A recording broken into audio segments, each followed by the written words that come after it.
Hello students, आज हम अपना न्यू टॉपिक स्टार्ट करने जा रहे हैं। लास्ट टाइम हमने कौन सा टॉपिक किया था? इंटरेस्ट ऑन ड्राइंग को कैलकुलेट ही किया था। आज भी हम इंटरेस्ट ऑन ड्राइंग को ही कैलकुलेट करेंगे, बट आज हमारा मेथड चेंज है। लास्ट टाइम जब हमने किया था उसमें क्या था, मैंने आपको नोट्स में लिखवाया भी था। All amount of drawings are not equal, the time gap between drawings is also not equal. ये वाला टॉपिक हमारा लास्ट टाइम था, बट आज हमारा क्या है, इस दोनों में क्या है, इक्वल इक्वल आ रहा है हमारा। तो आज हम स्टार्ट करने जा रहे हैं अपना टॉपिक, इंटरेस्ट ऑन ड्राइंग को कैलकुलेट करना है। इसके लिए इंटरेस्ट का फॉर्मूला है हमारे पास। सबसे पहले इंटरेस्ट का फॉर्मूला क्या है? Total drawing multiply by rate of interest divide by 100 multiply by average time. यहाँ पर ये न्यू नाम आ गया एवरेज टाइम। अब इस एवरेज टाइम को कैसे कैलकुलेट करना है उसका यहाँ पर फॉर्मूला दिया हुआ है। एवरेज टाइम का फॉर्मूला क्या है? Time left after first drawing, मतलब जब पार्टनर ने पहली ड्राइंग की उसके बाद कितना टाइम पीरियड रह गया, plus time left after last drawing divide by, इन सब के डिवाइड में दोनों को प्लस करके डिवाइड बाय क्या करना है, हमने 2 करना है। ठीक है, ये हमारा एवरेज पीरियड आ जाएगा। यहाँ पर हमने एवरेज पीरियड को फिर पुट करना है, डिवाइड बाय 12 कर देना है। अब हमारे यहाँ पर इंटरेस्ट ऑन ड्राइंग को कैलकुलेट करने के लिए पार्टनर कैसे कैसे ड्राइंग कर सकता है ये देखते हैं। मंथ्स की बिगिनिंग में भी कर सकता है, मंथ्स के मिडल में भी कर सकता है और मंथ्स के एंड में भी। ऐसे ही क्वार्टर के बिगिनिंग, मिड और एंड में कर सकता है, या फिर फॉर 6 मंथ्स के लिए। इन सब के लिए हमें एवरेज पीरियड चाहिए, एवरेज टाइम चाहिए। इसको कैलकुलेट करने का फॉर्मूला मैंने आपको एक्सप्लेन कर दिया। मैं यहाँ पर इसको फोकस करना, time left after first drawing divide by time left after last drawing. इसका मतलब ये है कि अगर ये हमें क्वेश्चन में कहा जाए, if a partner withdrew 5000 per month in the beginning of every month, तो हम कितना टाइम पीरियड लेंगे, कितने महीने के लिए रेट इंटरेस्ट लगाएंगे, वो कैलकुलेट करना है। या फिर ये क्या कह दिया जाए, a partner withdrew ₹5000 quarterly at the end of the, तो हमें यहाँ पर टाइम पीरियड चाहिए। इसको कैलकुलेट करने के लिए हम यहाँ पर अपना रफ में काम करते हैं। इसको देखते हैं पहले हम कैसे कैसे काम करेंगे। उसके लिए हमें यहाँ पर सबसे पहले हम क्वेश्चन उठा रहे हैं, in the beginning of month. In the beginning of month में सपोज हम यहाँ पर काम करते हैं। In the beginning of month, suppose यहाँ पर है पार्टनर, पार्टनर निकाल रहा है 5000 per month in the beginning. हमें क्वेश्चन में ये दे दिया, in the beginning of each month. अब यहाँ पर अगर हम देखें तो अमाउंट भी सेम है, मतलब सेम अमाउंट है, all amount of drawings are equal, और टाइम गैप भी देखे हर ड्राइंग के बीच में क्या है, इक्वल। इट मीन्स हमारा कौन सा मेथड यूज़ होगा, एवरेज पीरियड निकाल के हमारा इंटरेस्ट ऑन ड्राइंग कैलकुलेट होगा। तो अब हमने क्या एवरेज पीरियड का फॉर्मूला क्या किया था, time left after first drawing. जब वो पार्टनर इन द बिगिनिंग कर रहा है तो इट मीन्स क्या है, हमारा काउंटिंग ईयर क्या होता है, 1 April to 31 March. In the beginning कर रहा है तो मतलब 1 अप्रैल को कर रहा है, 1 अप्रैल के बाद 1 मई को कर रहा है, या फिर उसके बाद 1 जून को कर रहा है, इन द बिगनिंग में कर रहा है। अब उसने सपोज किया 1 अप्रैल को, ठीक है, 1 अप्रैल को किया। तो जब 1 अप्रैल को उसने किया तो फर्स्ट ड्राइंग के बाद कितना टाइम रह गया, हम यहाँ पर देखें, जैसे 1 अप्रैल को किया, फिर 1 मई को किया, फिर 1 जून को किया, 1 जुलाई को किया, इस तरह से उसने विड्रॉ किया। 1 अप्रैल के बाद अगर हम पूरे मंथ्स काउंट करें तो हमारे पास पूरे 12 महीने रह गए। तो time left after first drawing कितना हो गया, 12। जब उसने लास्ट ड्राइंग की तो कब की होगी, 1 मार्च को की होगी, तो मार्च का पूरा महीना रह गया। तो यहाँ पर हम क्या कर देंगे, 1 time left after last drawing divide by 2। तो हमारे पास कितने महीने आ गए, हमारे पास आ गए 6.5 महीने। ठीक है, अब हमें क्या बोला था, 5000 per month in the beginning of each month. तो हम इंटरेस्ट कैसे कैलकुलेट करेंगे, 5000 पर महीना उसने किया, तो टोटल पूरे साल में कितना किया होगा, 60,000 किया होगा। टोटल ड्राइंग आ गया 60,000। फिर उसके बाद रेट ऑफ इंटरेस्ट हम कुछ भी एज्यूम कर लेते हैं, सपोज हम 10% एज्यूम कर लेते हैं। और मंथ्स कितने आ गए हमारे, 6.5 महीने, तो 6.5 डिवाइड बाय 12। तो यहाँ पर ही हमारा इन द बिगिनिंग में आ जाएगा, वैल्यू निकालेंगे तो आ जाएगा 3250। इसका मतलब क्या है कि rate of interest on drawing कितना आ जाएगा, 3250।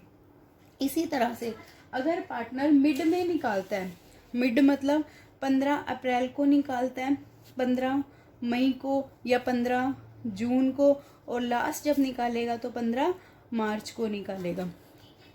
ठीक है, अब 15 अप्रैल को निकाल रहा है तो 15 अप्रैल के बाद अगर 15 पूरे हमारे 31 मार्च तक देखें तो हमारे पास कितना टाइम पीरियड रह जाएगा, हमारे पास रह जाएंगे पूरे 11.5 मंथ्स। फिर उसके बाद 15 मार्च को जब वो कर रहा है तो कितना, आधा महीना ही रह गया, मार्च के 15 दिन ही रह गए, तो इट मीन्स कितने रह गया 0.5 डिवाइड बाई 2। ये हमारा किस चीज़ का फॉर्मूला हो गया, एवरेज पीरियड निकालने का। तो हमारे पास कितना आ जाएगा 6 मंथ्स आ जाएगा हमारा, अगर वो पार्टनर मिड में करता है। तो हम इस वैल्यू को यहाँ पर पुट कर दें। जब पार्टनर ने इन द बिगनिंग नहीं किया था तो हमारे पास कितनी वैल्यू आई थी 6.5, 6.5। ऐसी अगर हम मिड का निकाले तो हमारे पास कितनी वैल्यू आ जाएगी, हमारे पास आ जाएगी 6 मंथ। अभी आई थी ना यहाँ पर ये हमने कैलकुलेट किया था। अगर एट द एंड अगर देखें तो कब किया होगा, पार्टनर ने 30 अप्रैल को किया होगा, और उसके बाद लास्ट ड्राइंग कब की होगी 31 मार्च को की होगी। जब 30 अप्रैल को किया तो पार्टनर के पास कितना रिमेनिंग टाइम रह गया, पूरे 11। और जब 31 मार्च को किया तो क्या हुई, महीना बचा, नहीं बचा, 0। तो यहाँ पर डिवाइड बाय क्या कर देंगे 2, तो ये आ जाएगा 5.5 मंथ, 5.5 मंथ्स। तो यहाँ पर हमारा कितना आ जाएगा 5.5। ये तो था पर मंथली का हमने ऐसे निकाल दिया, ये एवरेज पीरियड निकाला। फिर उसके बाद इंटरेस्ट निकालने के लिए अभी मैंने आपको फर्स्ट में करके भी दिखाया था, total drawing multiply by R divide by 100 और multiply by average time divide by 12। ये तो हो गया मंथली। अब हम पढ़ेंगे क्वार्टरली का। 1 ईयर में कितने क्वार्टर होते हैं हमारे पास, 3 मंथ्स के 4 क्वार्टर होते हैं। ठीक है, हमारे पास कितने क्वार्टर होते हैं 4 क्वार्टर। और 1 क्वार्टर में कितने मंथ्स होते हैं, 1 क्वार्टर में होते हैं इज इक्वल टू 3 मंथ्स।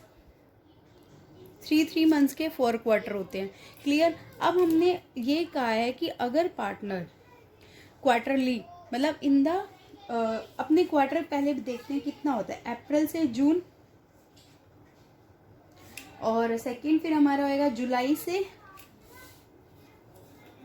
सितंबर, और अक्टूबर से दिसंबर, और जनवरी से मार्च। ये अपने 3 क्वार्टर्स बन गए।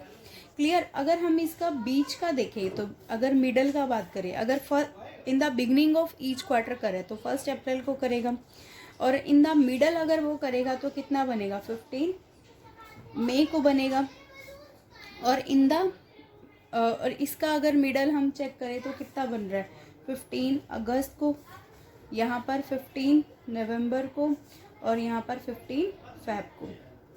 अब मैं आपको क्वार्टरली कैलकुलेट करना बताती हूँ।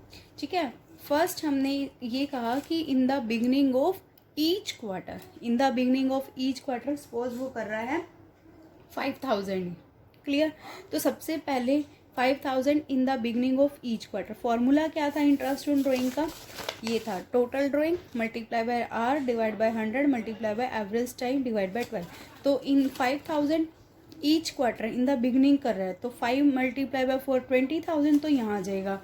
रेट हमने माना हुआ है 10%, बट एवरेज पीरियड निकालना पड़ेगा। एवरेज पीरियड कैसे निकालेंगे हम देखेंगे।